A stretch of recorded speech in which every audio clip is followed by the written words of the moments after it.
Welcome to Surviving and Thriving, where we share with you the things that we have learned as we have transitioned our family from struggling to survive disease to thriving right smack dab in the midst of it, in the hopes that something that we share with you will help you, enlighten you, and encourage you as you transition your family from struggling to survive disease to thriving right smack dab in the midst of it. It's important that in every stage of fighting sickness and disease that you keep your body moving. Even when you're bedridden, if you can lift your legs, you should lift them, rotate your ankles, things like that, to keep your joints moving, to keep that mobility and that flexibility in your body. And if you're not able to, if a caregiver or if you have someone come in that's a nurse or something like that, can just lift your legs and move your legs, is good, because you want to keep that motion and that ability to move your body there. There are times when you may have to experience being in a inpatient at a rehab facility, an outpatient where you go in several times a week to do rehabilitation and physical therapy, and there are situations where you may have a physical therapist come to your house. There are also situations where you may choose to rehabilitate yourself physically. I have utilized all of them. I mainly choose to rehabilitate myself physically. I have found at home by myself, I have found that with the institutions that I've worked with physical therapists and rehabilitation centers, that their goal is to get you 40% back to where you once were. 40% is not acceptable for me. I personally feel like I want to be better than I was when I started. Now, that may not be your expectation, but it is my expectation. I am a firm believer that if I engage in battle, and that's what I am in a war for my life, fighting sickness and disease, I want the spoils of war. I don't want just the war to be over. I don't want to just be happy because the fighting has died down. I want to win, to conquer, to overcome, and I want to reap the rewards of everything that I've gone through. I want better than I was when I went through. And so 40% isn't good for me. So what I have found is this, that I have done a lot on my own, even when I'm working with other institutions, whether I'm in a rehab facility, doing it as outpatient, or I've had people come to my house. I have did workouts before my workouts because I wanted to progress at a much faster pace, much faster rate, and I wanted to exceed what their expectations were. I wanted to meet my own expectations. So with all of that, what I want to do is I want to share with you something that I have found in all of the years that I've had to go through relearning how to walk, regaining balance, endurance, and strength, and flexibility. And what I have learned is this, is that when you're going along that process, whether you're doing it by yourself or doing it with someone else, it is going to take you having a strong desire to get your ability back. You cannot allow anyone to want it more for you than you want it for yourself. You have to say, I'm going to do this, and it has to be in you big, and it has to be in you strong, and I'm going to tell you why. Because it is not easy.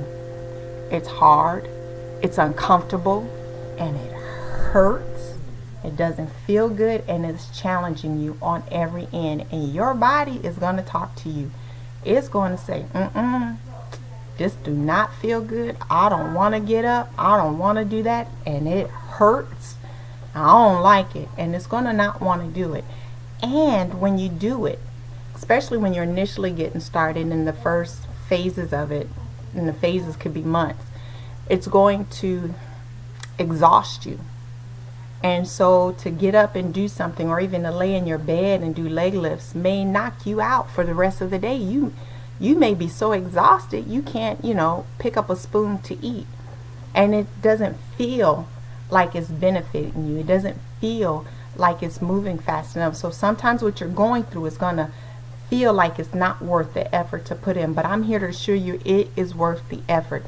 Get your ability back as soon as possible, because if you don't, you can lose it and get to a point where you can't regain it, and you don't want that. So your body's going to be talking to you, and you got to have it inside of you that you want it more than what your body is saying to you and what you're feeling, what you're going through, because it's not going to feel good at all.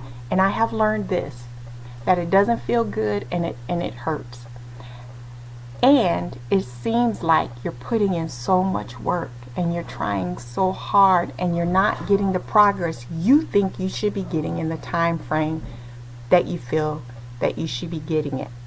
I want you to know, as having successfully regained, gone through something, lost again, and completely done it more than one time, that when you push past that place that feels like it's not worth it, that you're not getting it the way that you should be getting, the progress you think that you should be getting, that it seems like that for a while.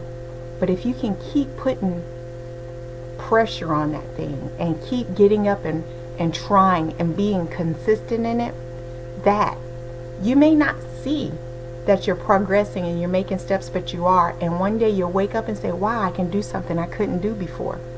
It just happens. It seems like it happens overnight, although it's not overnight, because you've been really working at this thing, right?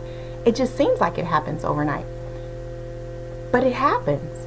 And sometimes when you're in your progress, and you're putting pressure on this thing, and you're trying and you're working out, and it doesn't seem like it's working for you, but sometimes you can see a little bit of progress here, and in other areas it seems like you're regressing.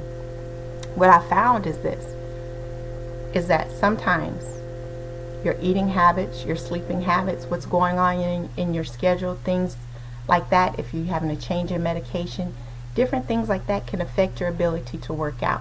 So maybe, you have been doing, 15 leg lifts on each leg, and then the next week you're like, I'm struggling to do 5. There's a lot of outside things that can have an effect on that. So don't worry so much about that. Just do the 5 when you can, because it could be your eating, could be your sleeping, could be all these other things, but it also could be your body just needs to rest. So when your body needs to rest, let it rest. And when it needs to rest, if you need to stop for a day, stop for a day. If you need to just do a little less for a day, do a little less for a day.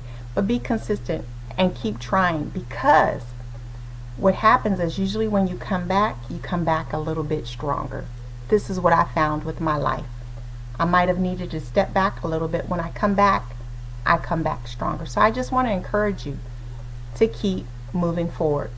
Keep progressing. Even when it doesn't look like it's working for you, it's working for you. And even if you have to step back a little, but come back to it, because the more pressure you put on it, you're going to gain so much more from it. So be encouraged. Remember, in all things, do what's best for you. Do what's best for your family, your life, your situation at any given time. Until next week, thank you. Bye.